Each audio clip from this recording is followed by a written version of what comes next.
Btr सरकआ सरकारि साख्रिनि गनायथि बिलाइ रानदों। Btr सरकआ गेजेर फरायसालियाव 4थि ग्रेडआव साख्रि मावग्रा 124 सा बिजाथिफोरनो सरकारि साख्रि जानायनि गनायथि बिलाइ रानदों।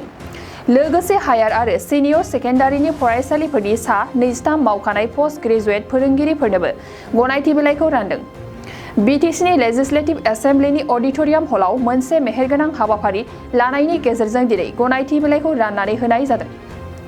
बे हाबाफारियावनो बाहागो लानानै बिटिआरनि गाहाय मावफुं सोद्रोमा प्रमद बर'आ गावनि आखाइजोंनो गनायथि बिलाइखौ राननानै होदों।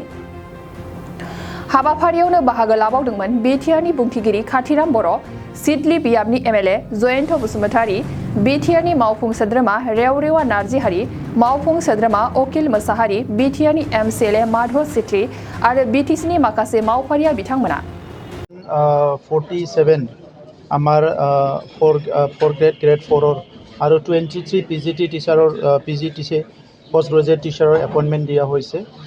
पोस्ट ग्रेजुएट टीचारर और बहुतखिनि भेकेन्ट पोस्ट आमार तात आछे। आमी सकलो भेकेन्ट पोस्टखिनि फिलआप करिब पारा नाइ, कारण आमार तात एलिजिबल कैंडिडेटे आमी पोৱা नाइ। तो সেই কাৰণে आमार किछुमान पोस्ट जोवाबार एपइंटमेंट दि रৈ গৈছিলে, एटु আজি फिलआप करा हल। और आमार हातत बहुखिनि पोस्ट एতিয়াও আছে, प्राय 60टा पोस्ट आमार हातत আছে। तो সেইখিনি पुनर आमी इंटरव्यू কৰিবলৈ निर्देश दिছোঁ, जाहाते अति सोनकाले आमार छात्र छात्री सकलक आमी टीचार प्रोवाइड करिब पारो। यार कारणे और बहुतखिनि ग्रेड 4 आमार स्कुलबिलाकत माने एতিয়াও पोस्ट क्रिएट करिब लगা আছে। किछुमान भेकेन्ट पोस्टो আছে, यार कारणे आमी एसआईओ দি পেলাই অহা 2 মাহৰ ভিতৰত এই পোষ্টবিলাকো ফিলআপ কৰিবলৈ আমি হাতত এটা প্ৰসেস লৈছোঁ। 99 শিক্ষকসকলৰ 302 আমি এপইণ্টমেণ্ট দিলোঁ। বাকীখিনি এছআইঅ'ৰ কাৰণে অসম চৰকাৰক পঠোৱা হৈছে। এছআইঅ'ৰ মানে ভেলিডিটি শেষ হৈ যোৱাৰ কাৰণে, আৰু এছআইটো আহি পোৱাৰ লগে লগে বাকীখিনি 99 টিচাৰৰ এপইণ্টমেণ্ট দিম। টেট শিক্ষকসকলৰ যিটো এপইণ্টমেণ্ট ৰৈ আছে, সেই এপইণ্টমেণ্টখিনি দিয়াৰ কাৰণে ব্যৱস্থা কৰিছোঁ। মানে ইফালে যেতিয়া স্পেচিয়েল টেট পাতা হ'ব, লগে লগে আমি আগৰ টেট পাছ কৰি থকা যিসকলে আছে সেইসকলক আমি টেটত এপইণ্টমেণ্ট দিয়াৰ কাৰণে ব্যৱস্থা কৰিম। মই শিক্ষকসকলক অনুৰোধ কৰিব বিচাৰিছোঁ, আমাৰ বহুতখিনি বিদ্যালয়ত সিংগল টিচাৰ আছে।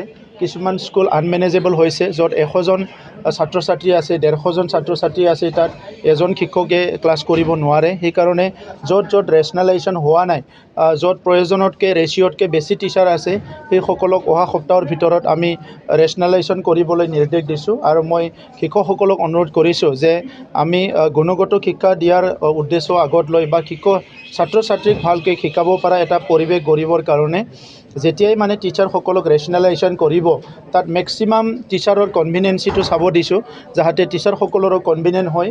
এইটো চাই পেলাই ৰেচনেলাইজেশ্যন কৰা হ'ব। আৰু ৰেচনেলাইজেশ্যন অৰ্ডাৰ পোৱাৰ লগে লগে চবেই যাহাতে তেখেতসকলে যি স্কুলত দায়িত্ব দিয়া হয় স্কুললৈ যায়, মই সেইটো অনুৰোধ কৰিছোঁ। কাৰণ আমাক শিক্ষকসকলে গভৰ্ণমেণ্টৰ মানুহ হিচাপে যদি সেই গাইডলাইন ৰুলবিলাক কোনোবা অৱমাননা কৰে, তেতিয়া আমি একশ্যন ল'ব লগা হ'ব। তো সেইকাৰণে সকলো শিক্ষকক যেতিয়াই মানে পষ্টিংটো হয়, যেতিয়াই মানে ট্ৰেন্সফাৰ কৰা হয় বা দায়িত্ব দিয়া হয়, এইটো পালন কৰিবলৈ অনুৰোধ কৰিছোঁ। বহুখিনি বিদ্যালয়ত মিড ডে মিল তেখেতসকলে হট মিড ডে মিল, যিটো গৰম মিড ডে মিল খুৱাব লাগে, এইটো নোখোৱাই বহুত স্কুলত আমি দেখিবলৈ পাইছোঁ।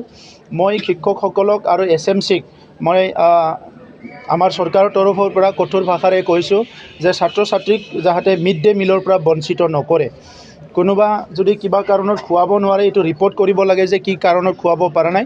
কিন্তু ইণ্টেনশ্যনেলি যদি কোনোবা মিড ডে মিল নোখোৱাই, ইয়াৰ ওপৰত একশ্যন লোৱা হ'ব। আৰু কোনোবা যদি সময়ৰ আগত স্কুল এৰি যায় আৰু সময়মতে স্কুললৈ আহে, ইয়াৰ ওপৰত একশ্যন লোৱা হ'ব। যদি ভেলিড কোনো কাৰণ নাথাকে, কিবা বেমাৰ আজাৰ হৈছে, তেনেকুৱা বেলেগ কথা। আদাৰৱাইজ কোনো ভেলিড কাৰণ নথকাকৈ যদি কোনোবা ডিউটিলৈ নাহে, তেনেহ'লে ষ্ট্ৰিক্টলি একশ্যন লোৱা হ'ব। কিছুমান নৰ্মছ যিটো আছে, UGC নৰ্মছবিলাক ফুলফিল কৰিব লাগে, কিছুমান ক্ৰাইটেৰিয়া আছে। ইয়াৰ ওপৰত আমি মুখ্যমন্ত্ৰী ডাঙৰীয়া, শিক্ষামন্ত্ৰীৰ লগত আলোচনা কৰি আছোঁ। মই আশা ৰাখিছোঁ এনাদাৰ 15-20 দিন বা 1 মান্থৰ ভিতৰত গোটেই মানে আমাৰ যিখিনি ক্ৰাইটেৰিয়া, এইটো কেনেকৈ আমি ফুলফিল কৰিম বা তেনেকৈ কৰিব পাৰিম। বহুতখিনি আমাৰ কলেজবিলাকে ক্ৰাইটেৰিয়া ফুলফিল নকৰে, সেইকাৰণে অসুবিধা হৈছে। কিন্তু ইয়াৰ মাজতে যিহেতু 6.3 একৰ্ডৰ এটা দফা আছে, ইয়াৰ আধাৰত কিবা এটা পলিচিৰ আধাৰত এইটো 10খন কলেজ প্ৰভিঞ্চিয়েলাইজ কৰা হ'ব বুলি আমি ইতিমধ্যে আশ্বাস পাইছোঁ। আৰু এইটো অতি শীঘ্ৰে আমি এই প্ৰচেছটো আগুৱাই লৈ যাম। बाक्सा जिल्ला खख्लाबारि हजुआ सकनि के रडजों थांनाय लामायाव थानाय एमबी रिफाइनिं हाउसआव मबाइल ग्लास गावनायखौ गोरलैयैनो फाहामनो हानाय गोदान असीए मेसिन लानानै फैदों। नोंथांमोना खम बेसेनावनो गाव गावनि मबाइल ग्लास बायनायखौ एमबी रिफाइनिं हाउसआव फाहामनो हागोन। मबाइल ग्लास बायनायखौ फाहामनायजों लोगोसे मबाइलनि बायदि रोखोमनि बाहागो आरो बायदि रोखोमनि मबाइलनि गाज्रि जानायखौ बे एमबी रिफाइनिं हाउसआव फाहामनो हागोन। बायदि रोखोमनि mobile glass, mobile temper, mobile charge, headphone, pen drive, memory आरो mobile battery, computer, mouse, computer keyboard आरो मबाइलनि बायदि रोखोमनि बाहागोफोरखौ मोननो हागोन। एमबी रिफाइनिं हाउसआव फोरमायनाय बायदिब्ला दासान्दिनिफ्राय लानानै फैगौ दिवालीसिम डिसकाउन्ट होगासिनो। मख'नो गोनांदि एमबी रिफाइनिं हाउसआव गुबुन हादोर एबा भुटान हादरनिफ्राय माखासे सुबुंफोराबो बायदि रोखोमनि मबाइलफोरखौ फाहामथाय होफैयो।